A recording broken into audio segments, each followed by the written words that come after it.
जय महाराष्ट्र मित्रांनो, PM किसान सन्मान निधी योजनेसाठी जो 16वा हप्ता आहे त्याची तारीख लवकरच जाहीर केली जाणार आहे केंद्र शासनाकडून.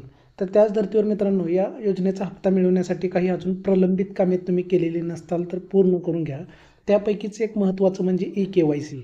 ही KYC कसं करायचं आणि त्याचबरोबर KYC तुमच्या प्रोसेसमध्ये जर असेल तर ते कसं पाहायचं, जे कंप्लीट झाली आहे किंवा नाही KYC ही अगदी 2 मिनिटात मी सांगणार आहे. तत्पूर्वी चॅनलला नवीन असाल तर लाईक आणि सबस्क्राईब करा. सर्वप्रथम त्यासाठी तुम्हाला PM किसान सन्मान निधी योजनेच्या वेबसाईटवरती यायचं आहे. इथं आल्यानंतर KYCचं ऑप्शन दिसत आहे. या ऑप्शनवरती क्लिक करायचं आहे. इथं तुम्हाला 2 प्रकारे OTP बेस्ड KYC करता येणार आहे. इथं आधार नंबर टाकायचा आहे, जे तुम्ही रजिस्ट्रेशन केलेलं आहे अकाउंट, तो आधार नंबर इथं टाकून घ्यायचा आहे. आधार नंबर टाकल्यानंतर खाली सर्च या ऑप्शनवरती क्लिक करा. सर्च या ऑप्शनवरती क्लिक केल्यानंतर जो नंबर आधारला लिंक आहे त्या नंबरवरती OTP जाणार आहे आणि तो OTP तुम्हाला इथं भरून घ्यायचा आहे.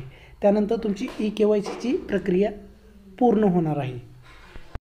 तुम्हाला जर तुम्ही ऑलरेडी KYC केलेली असेल आणि तुम्हाला जर फक्त स्टेटस पाहायचं असेल तर तुम्हाला इथं आधार नंबर टाकून घ्यायचा आहे आणि सर्च या ऑप्शनवरती क्लिक करायचं आहे.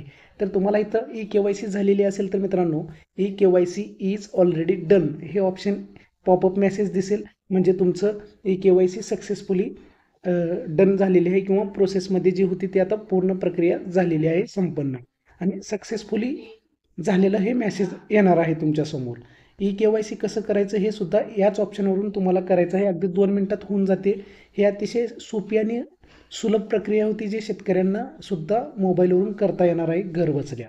जर माहिती आवडली असेल तर मित्रांनो, चॅनलला नवीन असेल तर लाईक आणि सबस्क्राईब करा.